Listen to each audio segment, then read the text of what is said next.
40 minutes crying like a baby. Bikers, joggers, tourists, runners, they went by me. Police officers searching for suicidal people went by me twice. I'm standing at the ledge, leaning over the rail with tears flowing down to the waters. And I thought to myself, absolutely nobody cares.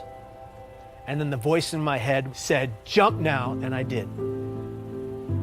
And the millisecond that my hands cleared the rail and my legs flew over it was an instant regret. The depression was wiped from my mind, and all I wanted to do was live, and I thought it's too late. Kevin Hines was 19 when he jumped off the Golden Gate Bridge.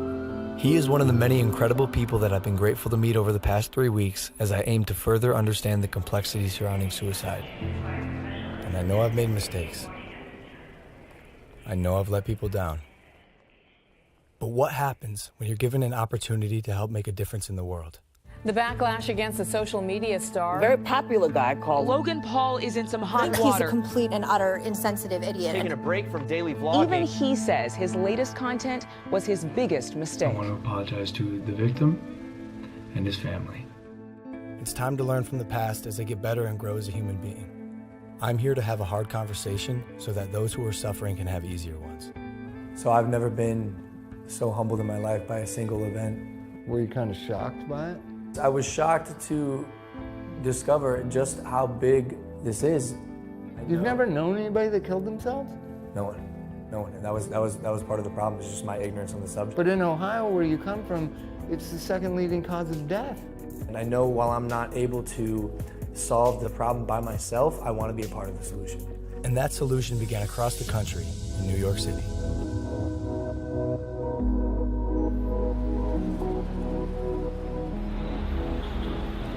We sat down with Dr. John Draper, director of the National Suicide Prevention Lifeline.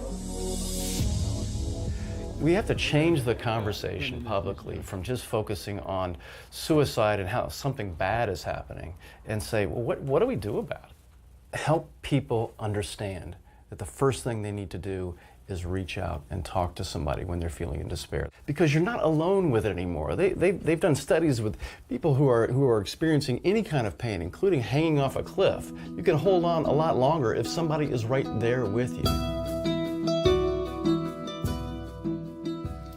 I think as a society, as human beings, we just have to be more compassionate. And that includes me too. That's something I'm learning along this journey. And something else that Dr. Draper told me were the 5 steps that anyone can take to help prevent suicide. Step 1 is simply just ask. Ask yourself, ask others, are you thinking about suicide? And I know that sounds like a daunting question, but literally that question can save lives. And step 2, accordingly, would be just to listen.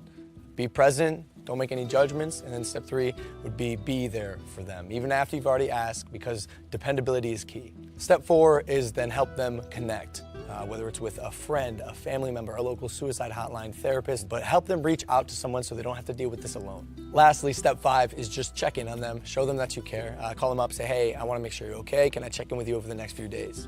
So one of the things that is so important about reducing stigma is getting stories out there about people positively coping with suicide. Do you guys know anyone I could talk to with the lived experience of suicide? Absolutely. We have quite a number of people that we could refer over to. Yeah. That'd be great. Yeah. And that's how we got introduced to Kevin Hines.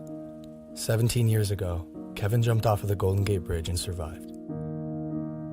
These are individuals whose stories, when people hear them, they say, you know, maybe I can get through. As opposed to hearing stories when people haven't. And those are, unfortunately, those are stories that we've heard before. Now we're hearing more and more stories of people being more open about it. And as I was saying before, Logan, for every 1 person that dies by suicide, there's 287 other people that think seriously about it but don't. Those are stories, again, that have not been told. If we told those stories of people who got through it as opposed to one who didn't, imagine what kind of influence that would have on people's behavior. When I found out that 1 in 6 high school kids seriously think about suicide, that's stunning. Yeah. This is such a common problem. Logan, all I wanted was for one person to look me in my eyes, say, hey kid, are you okay? I am so grateful to be alive. And I'm grateful today for every millisecond I get to breathe. Because it was almost all ripped from me by me. What's one thing you would have said to your younger self? to the Kevin who was 19, sitting on the bus, if you were next to you, and instead of the guy who pointed and laughed, what would you say? I would just put my hand on the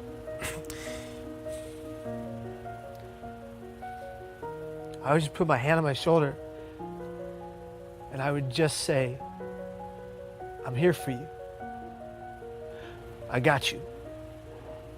We need to be a society that comes together for every person in the community that's going through hell. And in order to do that, every person that's going through hell, whatever hell, has to be honest about their pain.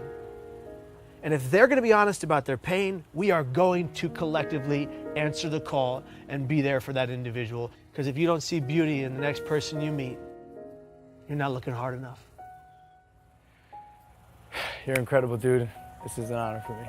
It's an honor for me too, brother.